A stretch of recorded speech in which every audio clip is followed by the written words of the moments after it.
Chapitre 3, chapitre sur la réparation. Premier paragraphe.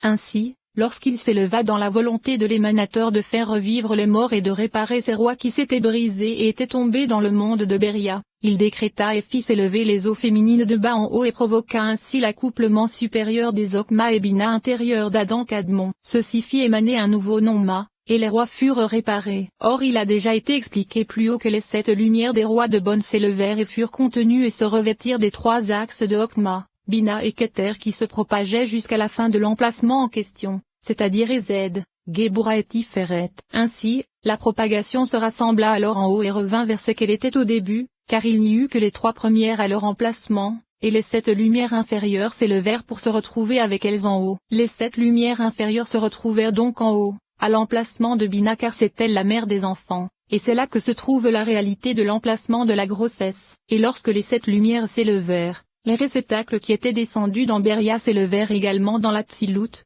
mais ils ne s'assemblèrent pas. Et tout comme les 7 lumières se trouvaient dans l'aspect de la grossesse, 3 étant contenus dans 3, et que le point de Malkout était le 7e par le secret du pas vers l'extérieur comme cela sera expliqué ultérieurement avec l'aide de Dieu, les réceptacles. Commentaire. Cette organisation existait dans tous les réceptacles des 7 inférieurs de chaque Parsouf qui s'élevèrent, et ils furent contenus dans les Netza, Od, Yesod et Malkout de ce même Parsouf, selon l'ordre indiqué. Se trouvaient de la même façon 3 contenus dans 3, et Malkout se trouvait avec eux. Il en fut ainsi car les réceptacles de Netza et Ezed s'élevèrent dans la Tsilut via l'axe droit, et les 2 se tinrent à l'emplacement de la Séphira Netza de la Tsilut. Les réceptacles de Od et Gebura s'élevèrent dans la Tsilut via l'axe gauche, et elles se dressèrent dans la Séphira Od de la Tsilut. Les réceptacles de Da'at et Tiferet s'élevèrent depuis Béria vers la Tsilut via l'axe central, et elles se dressèrent à l'emplacement de la Yesod de la Tsilut. Et les réceptacles de Yesod et Malkout s'élevèrent de Béria vers la Tsilut, puis se dressèrent à l'emplacement de la Séphira Malkout de la Tsilut. Il se trouve que même les réceptacles se retrouvèrent contenus 3 dans 3, et Malkout avec eux. Il n'y eut donc entre les lumières et les réceptacles aucun éloignement supérieur à 3 séphirotes vides, soit Ezed, Gebura et Tiferet, car toutes les lumières se tenaient dans Bina comme cela était indiqué. En vérité, ces 7 réceptacles s'élevèrent tous ensemble en une seule fois,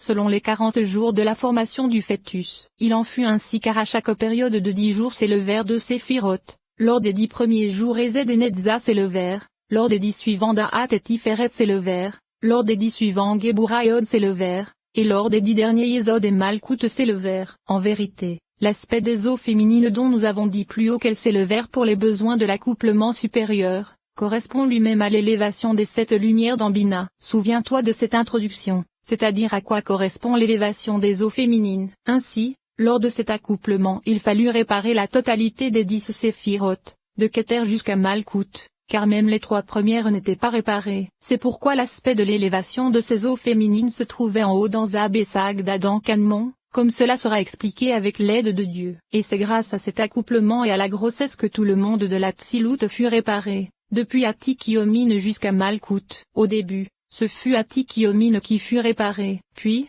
il y eut accouplement dans Atik-Yomine et réparation d'Arik-Ampin. Ensuite, il y eut accouplement dans Arik-Ampin et réparation d'Abba et Ima. Puis, il y eut accouplement d'Abba et Ima, et réparation de Zahir-Ampin et Noukba. Et il y eut enfin accouplement de Zahir-Ampin et Noukba de la Tsilut, et réparation de tous les autres mondes. C'est pourquoi l'aspect de cette grossesse dut durer 12 mois, comme cela a été indiqué dans les Tikkunim à propos de l'expression à axe de la mesure. Le sens en est qu'il fallut ce temps de grossesse de 12 mois pour réparer toute la Tsilut qui correspond à 12 aspects, Atik et sa femelle, Arik-Ampin et sa femelle, Abba et Ima supérieur, Israël l'Ancien et Tebuna, Zahir-Ampin et Noukba, et Jacob et Léa, soit 12 Parsoufim complets. Mais j'ai oublié ce que mon maître de mémoire Béni a dit c'est-à-dire quant à savoir si les 12 mois de la grossesse correspondent au premier accouplement supérieur qui servit uniquement à Atik comme cela a été indiqué, ou si cela signifie qu'Atik s'acheva le premier mois et sa femelle le second mois,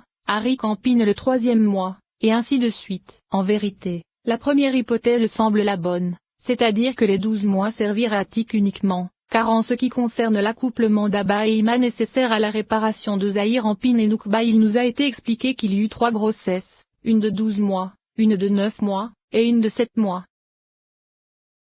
Commentaire. Car dans ce commentaire il a été reçu de la bouche du Rav de mémoire béni que cette grossesse dura à 12 mois. Et ce qui a été oublié c'est si lors de cette grossesse qui dura à 12 mois la totalité des 12 parsoufim fut réparée ou seulement attique. La réponse à cela c'est que dans Zahir Anpin nous avons trouvé 3 grossesses, une de 7 mois, une de 9, et une de 12. En vérité, étudie bien cela et tu comprendras que lors de cette grossesse la totalité des 12 parsoufim généraux fut réparée. Ce qu'il est indiqué c'est qu'ils sortirent des yeux d'Adam Kadmon, de sa propre Bina. Ils ne sortirent donc pas les uns des autres mais de la Bina d'Adam Kadmon elle-même puisqu'elle est la mère des enfants. C'est pourquoi ils durent retourner en gestation à son sein pour être réparés grâce à elle. Et ce qu'il est dit ailleurs, c'est-à-dire qu'Atik répara Ari Campin, qu'Ari Campin répara Abba et Ima.